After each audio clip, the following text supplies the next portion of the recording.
Hello everyone, again we are continuing our playlist. Next question. A particle of performing linear SHM, the particle performing linear SHM of period 2 second, 2 pi second.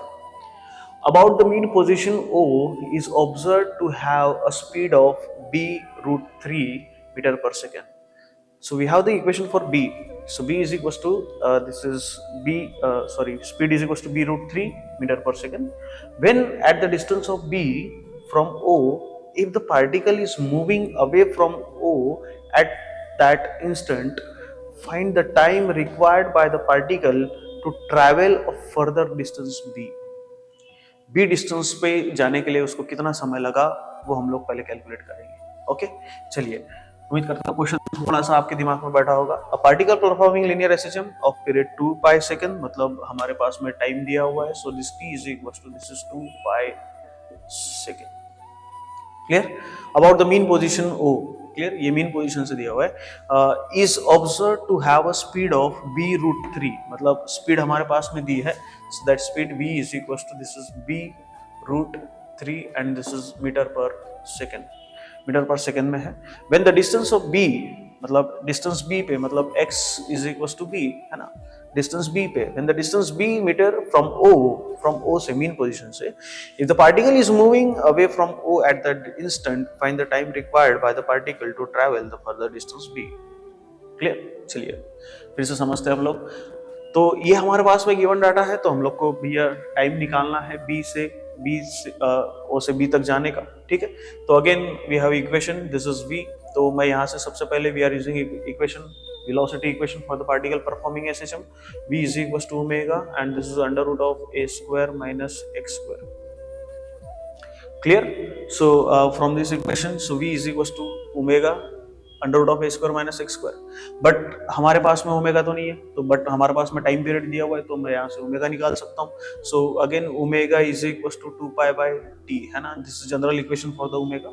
So again this is omega becomes this is 2 pi and divided by t, and t is again this is 2 pi. So 2 pi get cancel, so omega is equals to 1 and this is radian per second.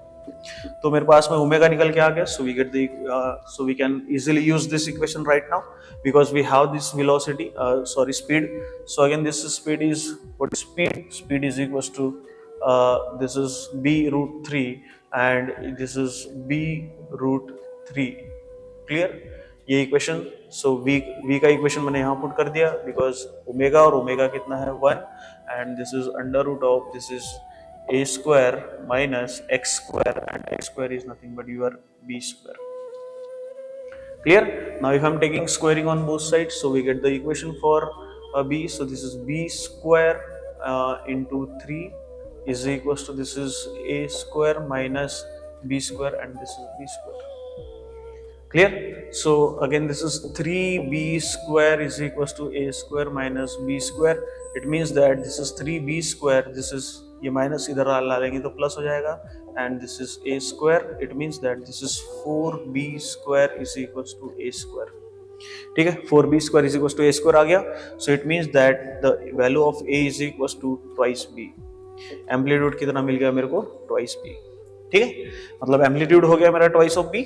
ठीक है, तो मैं अभी amplitude हम लोग equation use कर सकते हैं. And again we are using this equation, it is for this mean position. So displacement equation for this mean position, है ना, starting from the mean position. So x is equals to this is a sin this is omega t. Clear? Okay, चलिए again this is x is nothing but your x कितना है हमारे पास में b है ना. a कितना निकाले हम लोग ने? twice of b, and this is sin of omega t. Clear? So again this is omega is 1, so it means that, and this is b and b get cancelled, so it's a sin t is equals to this is 1 by 2. It means that this t is equals to sin inverse of it's 1 by 2, है ना.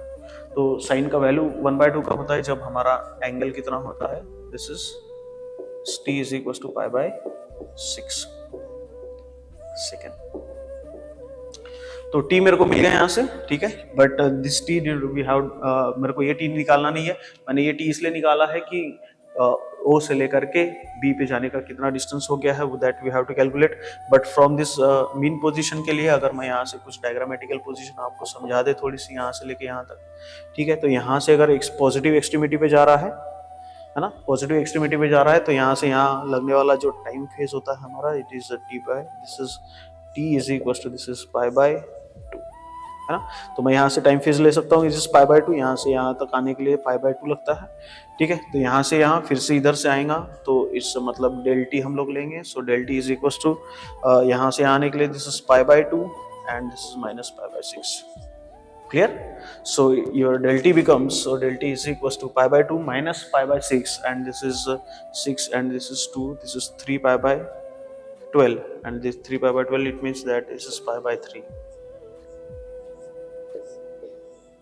So this 3 pi by 3 second. Okay, so this is the time which is required by the particle to travel a further distance b. Thank you.